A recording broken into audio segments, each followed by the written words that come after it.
Digital Congo, la télévision numérique.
Bienvenue dans cette édition du journal Le Sommaire. Lundi 19 janvier, journée chômée et payée en République démocratique du Congo en souvenir de 65 ans de la disparition de Patrice Emery Lumumba, célébrée chaque 17 janvier dans le pays. Beaucoup de Congolais gardent encore des bons souvenirs de Patrice Emery Lumumba et reconnaissent en lui un vaillant patriote incarnant la lutte pour la souveraineté de la République démocratique du Congo.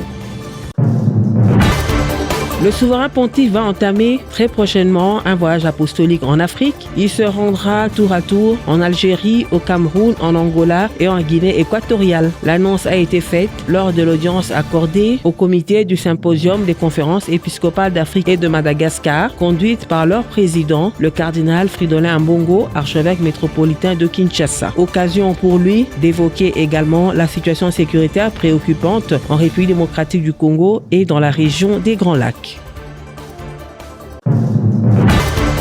Phénomène disparition des organes génitaux masculins dans la ville de Kindu, dans la province du Maniema. Une personne a trouvé la mort après avoir été copieusement tabassé. Il a été soupçonné d'être à la base de ce phénomène de disparition des organes génitaux. Le maire de la ville de Maniema invite la population à éviter tout acte de justice populaire. Rejoindre sur Digital Congo Télévision pour vous informer.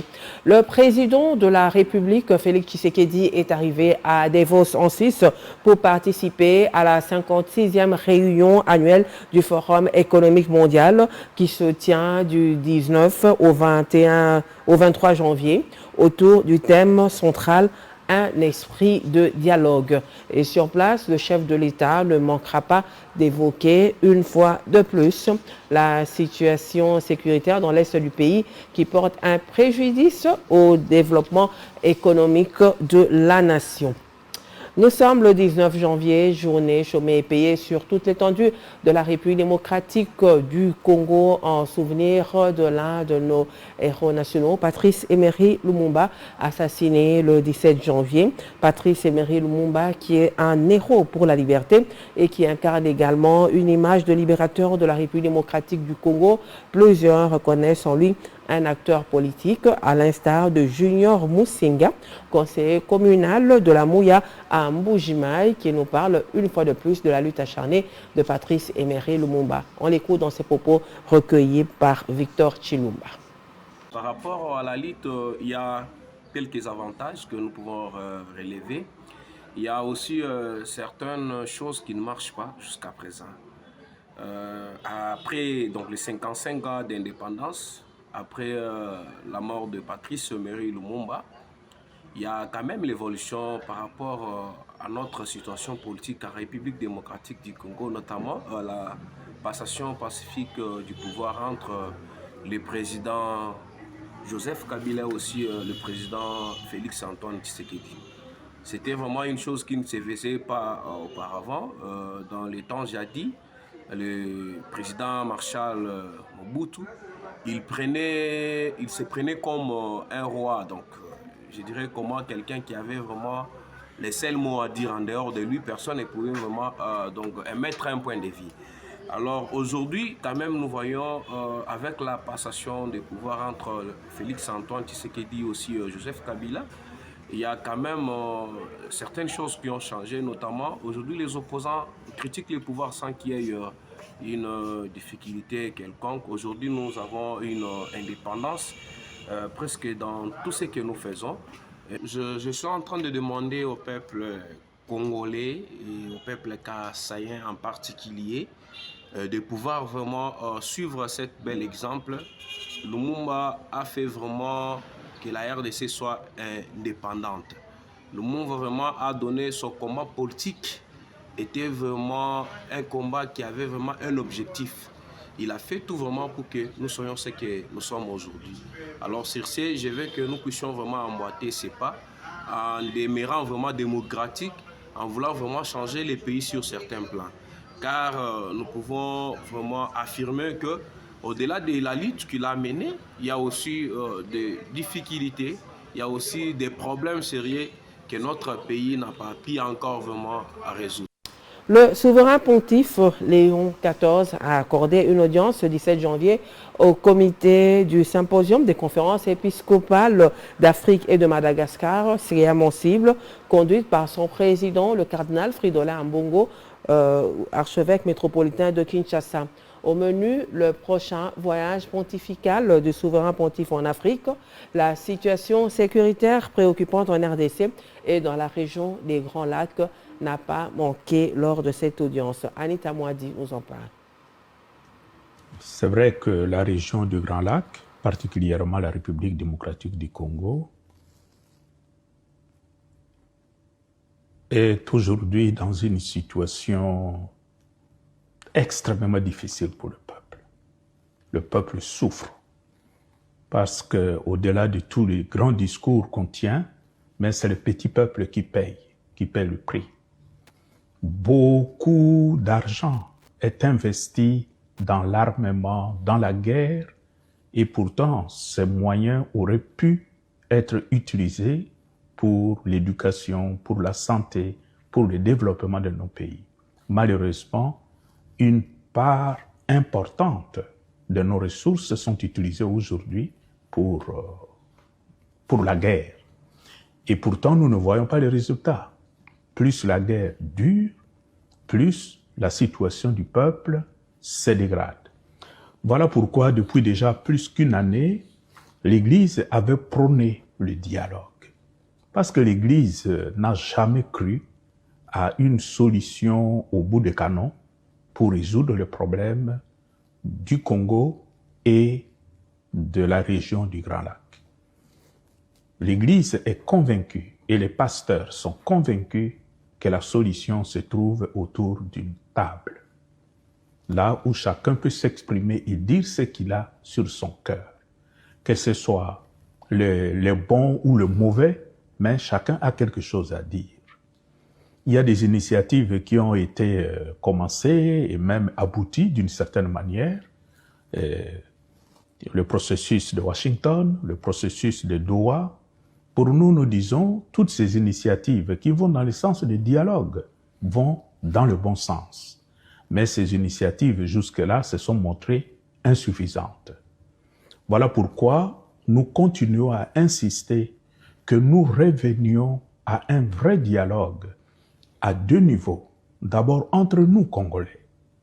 Et quand nous disons entre nous, Congolais, c'est à la fois le gouvernement actuel, l'opposition dans son ensemble, que ce soit l'opposition non armée ou l'opposition armée, tout le monde est invité autour de la table.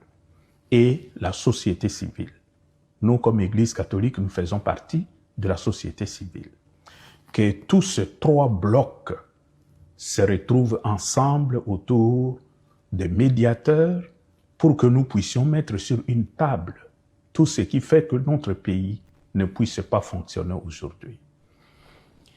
Nous continuons à prier pour le pays et nous avons vraiment l'espérance que ce dialogue se tiendra dans un avenir raisonnable pour qu'enfin la souffrance du peuple congolais puisse s'arrêter.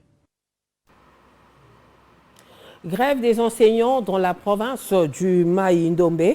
Le ministre provincial de l'Éducation, Justin Iolo, exhorte les enseignants à privilégier l'intérêt des élèves en reprenant ce mardi 20 janvier le chemin de l'école pour poursuivre avec les cours afin de sauver l'année scolaire en cours. Les enseignants qui décrient la lenteur dans le paiement de leur salaire par la banque Afriland. On écoute le ministre provincial de l'Éducation du Mai-Ndombe dans cet extrait choisi par Blaise Mabala. Nous sommes en train de traverser une crise. La situation est très préoccupante. L'impayement des enseignants ne nous permet pas aujourd'hui de parler de la bonne qualité de l'enseignement. Donc, c'est une situation que nous n'acceptons pas. Nous savons que le salaire a un caractère alimentaire.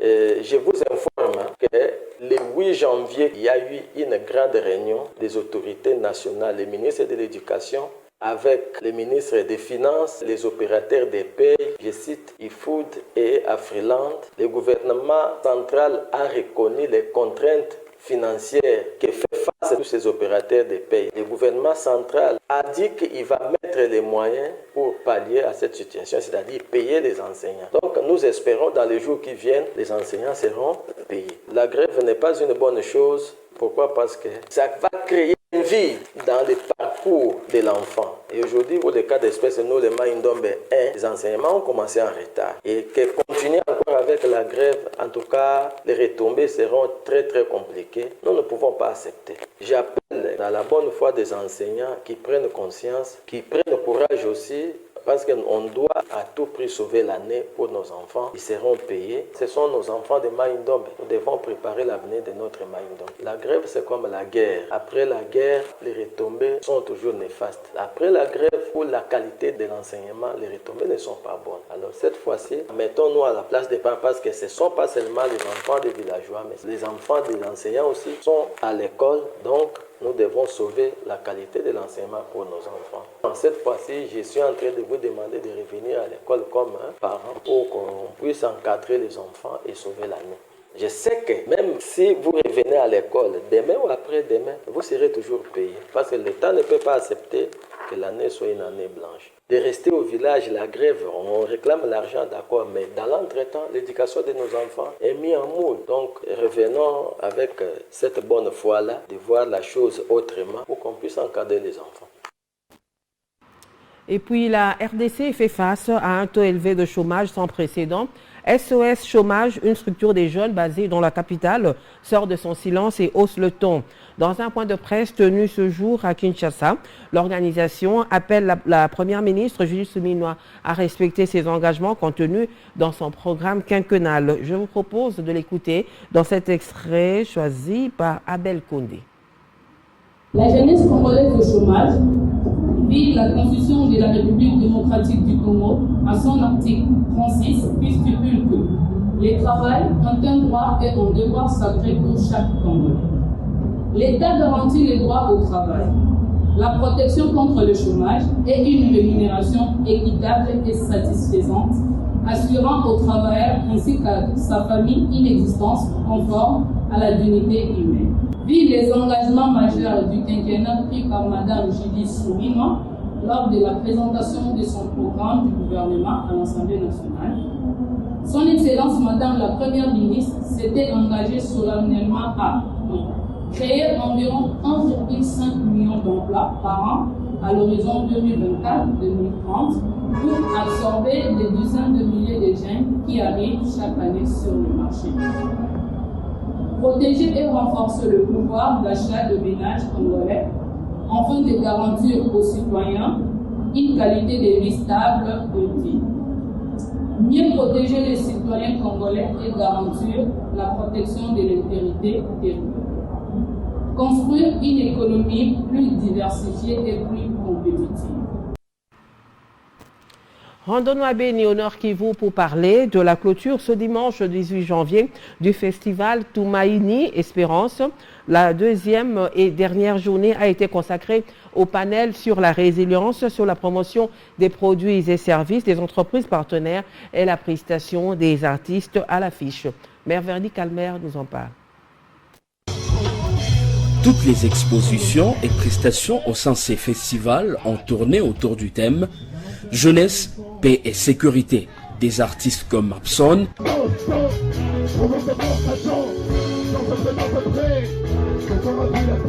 Salomon Guima,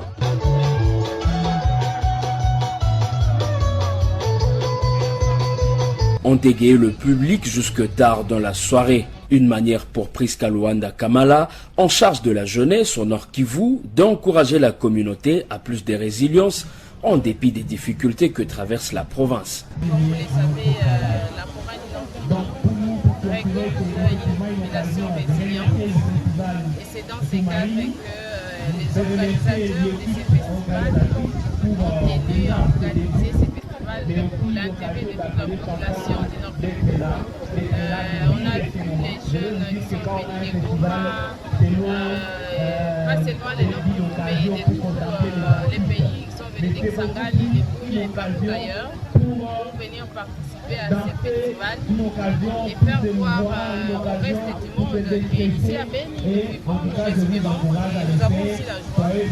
Nous avons des expériences à partager avec d'autres jeunes. Les entreprises et organisations ayant pris part à cette activité ont bravé l'obscurité. Au-delà de 21h, certaines étaient encore présentes sur les lieux de l'événement.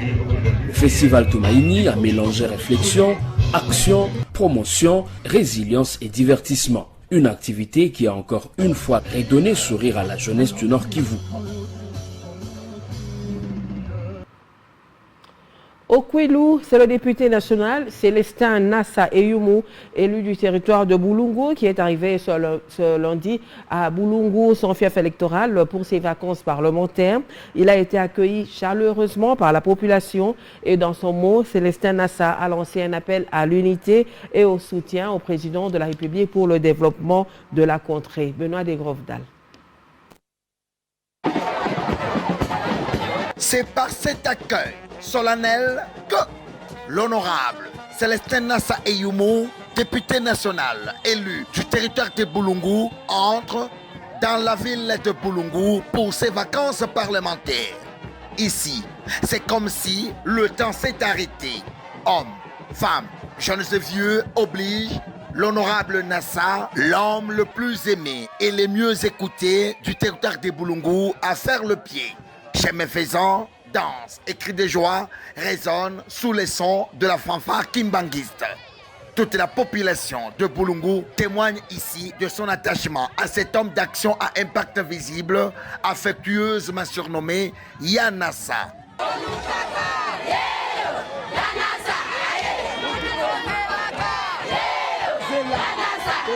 À son point de chute, son Kiji au Kamanzanza, l'honorable Célestin Nassa Eyumu, leader naturel du territoire de Boulungu, appelle toute la population dans un Kikongo bien châtié à soutenir le chef de l'État, Félix Antoine Tshisekedi Tshilombo, dans la lutte pour la paix dans la partie est de la RDC, tout en restant unis pour développer le territoire de Boulungu. Président de la République Antoine Tshisekedi Tshilombo, président de la République, président de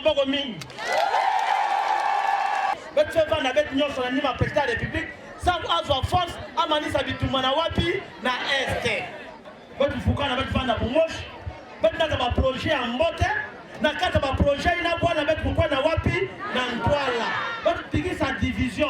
Notez que l'honorable Célestin Nassa Eyumu, avec un cœur généreux, n'arrive pas à Boulungu les mains vides. Dans sa gibecière, il a des pagnes, tôles, tables et des radios qu'il remet à toute la population de Boulungu venue des 672 villages qui ne gèrent que par lui, l'honorable Nassa, le plus populaire de Boulungu.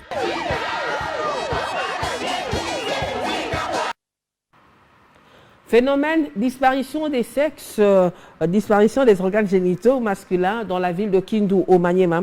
Une personne soupçonnée d'être l'auteur de la disparition des sexes a été tuée ce dimanche 18 janvier dans la commune d'Alunguli après avoir été tabassée copieusement. Face à cette situation, le maire de la ville invite la population à éviter tout acte de justice populaire. Grace Mamé nous en parle depuis Kindu.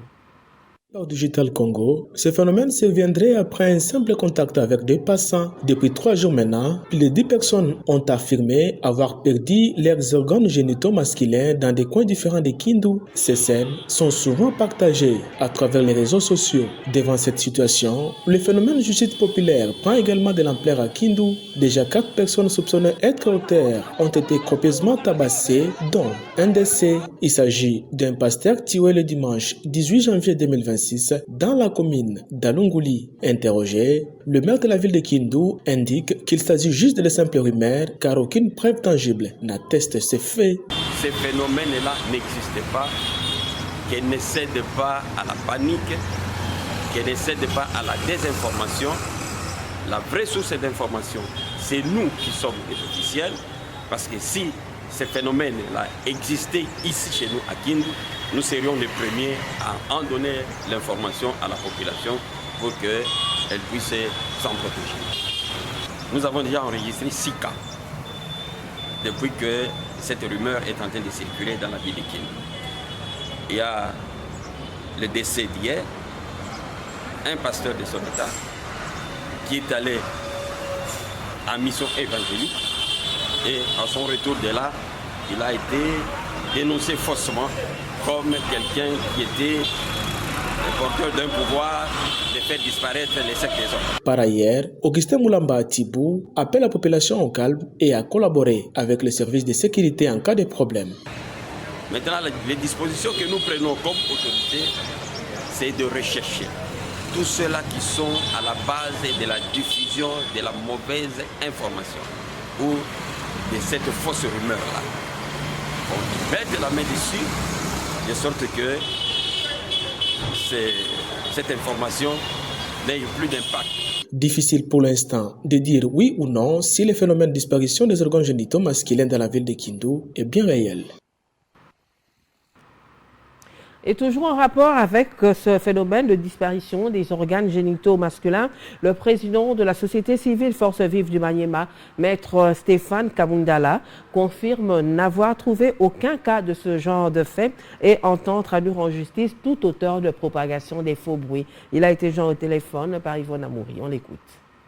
Nous avons dans nos enquêtes rencontré tant les bourreaux dans les hôpitaux, les structures médicales où ils sont internés pour les soins appropriés.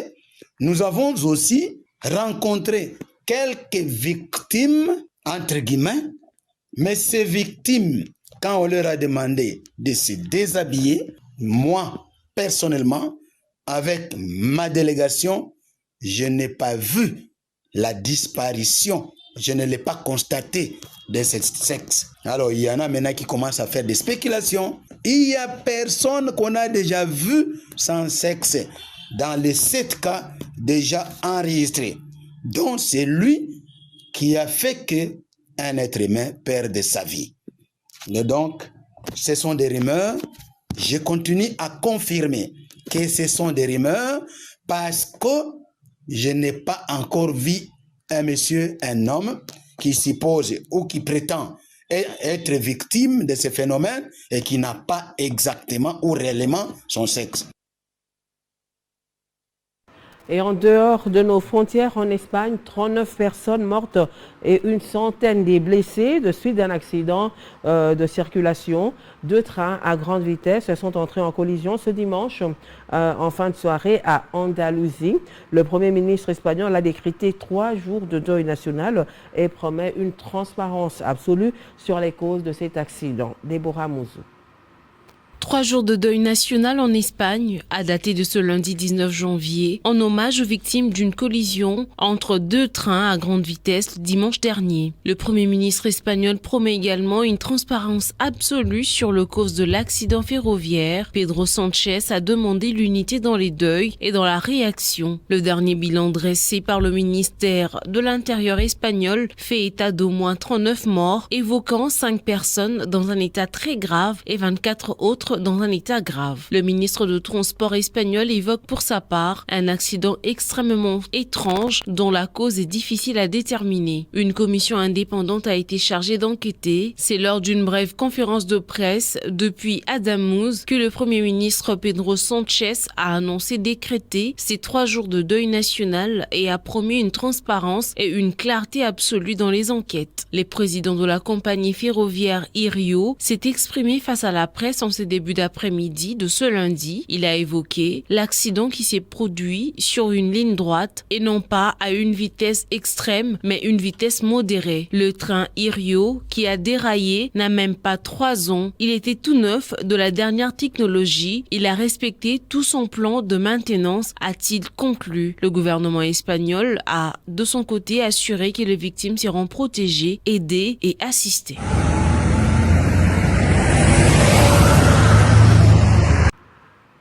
L'actualité, c'est aussi le sport. La 35e Coupe d'Afrique des Nations s'est refermée ce dimanche 18 janvier au Maroc. Le Sénégal a remporté la finale, sacré champion pour la 2e fois de son histoire après avoir battu le pays hôte en finale par 1-0. Résumé du match avec Gad Moukiakou. Le Sénégal remporte la Coupe d'Afrique des Nations de football en s'imposant face au Maroc 1-0 après prolongation, décrochant ainsi la 2e étoile de son histoire 4 ans après son premier sacre continental. Au terme d'une finale d'une intensité rare, les Lions de la Teranga ont su faire la différence. La rencontre longtemps verrouillée a basculé dans une atmosphère totalement folle en fin de temps réglementaire. À la 90e minute, le Maroc a obtenu un penalty très contesté par le camp sénégalais, provoquant un imbroglio inédit et une interruption prolongée du match. Les joueurs du Sénégal quittant même temporairement la pelouse sur consigne de leur sélectionneur Pape Thiaw. Après près de 15 minutes de confusion, le jeu a repris. Brahim Diaz, chargé de tirer le penalty, a complètement manqué sa tentative en optant pour une panenka mal exécutée, facilement captée par Edouard Mendy, resté immobile sur la ligne. Un tournant décisif dans cette finale. Les prolongations ont ensuite souri au Sénégal. Dès la reprise, Pape Gueye a profité d'un espace dans la défense marocaine pour libérer tout un peuple, faisant voler en éclats les verrous des Lions de l'Atlas. Il s'agissait de la 4e finale de la CAN pour le Sénégal qui affrontait pour la 3e fois une équipe nord-africaine à ce stade de la compétition après l'Algérie en 2019 et l'Égypte en 2021. Cette fois encore, l'issue a été favorable aux partenaires de Sadio Mané pour ce qui pourrait être la dernière apparition du capitaine sénégalais en Coupe d'Afrique des Nations. Solide défensivement, réaliste et mentalement plus fort dans les moments clés, le Sénégal confirme son statut de place forte du football africain et s'impose une nouvelle fois au sommet du continent.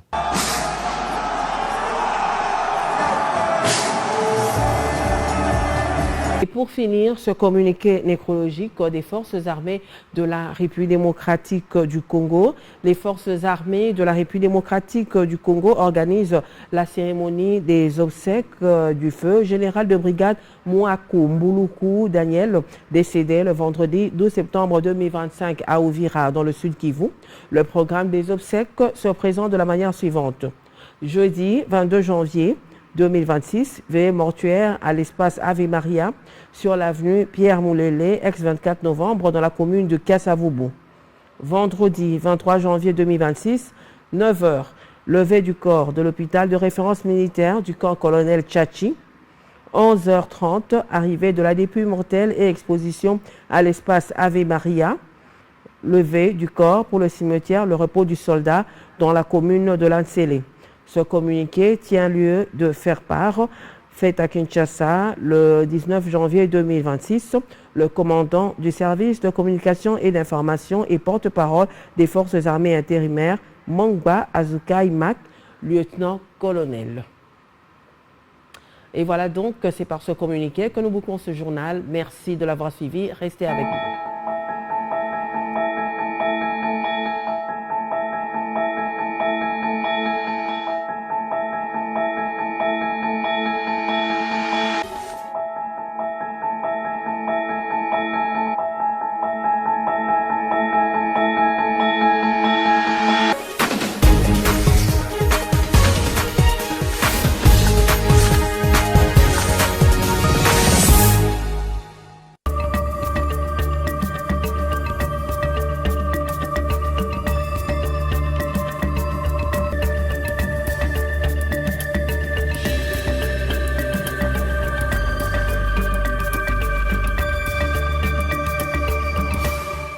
Bon début de semaine à tous, bienvenue dans cette revue de presse. Les médias en ligne ont commenté ce lundi l'arrestation d'Aubin Minakou, cadre du PPRD. 7/7.cd qui ouvre le bal, titre, je cite, Aubin Minakou arrêté.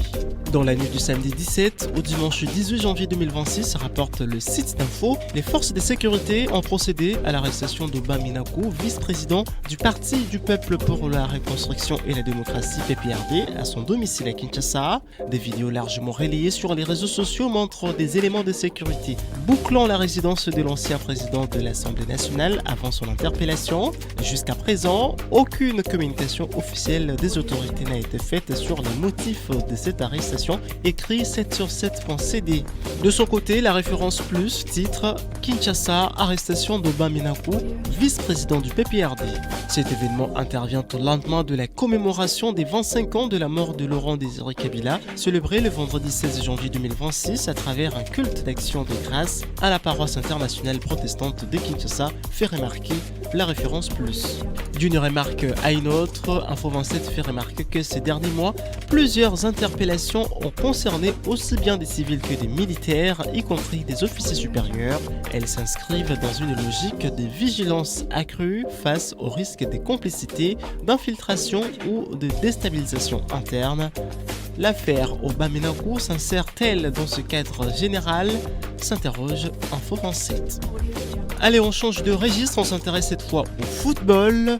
Les médias en ligne ici à Kinshasa sont revenus sur la finale de la Coupe d'Afrique des Nations, la CAN. Le potentiel qui titre le Sénégal sacré face au Maroc au terme d'une finale sous haute tension. Le portail rapporte que le Sénégal a remporté la Coupe d'Afrique des Nations en s'imposant face au Maroc 1-0 au terme d'une finale âprement disputée et marquée par une vive polémique arbitrale. La rencontre se jouait ce dimanche 18 janvier devant près de 65 000 spectateurs dans une ambiance électrique, dit le potentiel. Grâce à ce succès, commente le site d'info, les Lions de la Teranga ont décroché le deuxième titre continental de leur histoire. Abondant dans le même sens, l'agence congolaise de presse ACP fait savoir que le roi du Maroc a exprimé ses plus chaleureuses félicitations aux joueurs, entraîneurs, staff technique, médical et administratif, ainsi qu'aux responsables de la Fédération royale marocaine de football pour cet honorable exploit continental. À travers ce parcours distingué, vous avez démontré que la persévérance, le sérieux et l'esprit d'équipe sont la voie pour l'accomplissement des performances, de même que vous avez présenté au monde un exemple de ce que la jeunesse marocaine et africaine peut réaliser lorsqu'elle a confiance en ses talents et ses capacités, a souligné le souverain pontife, des propos repris en une du journal officiel. Merci de nous avoir suivis, fin de cette revue de presse.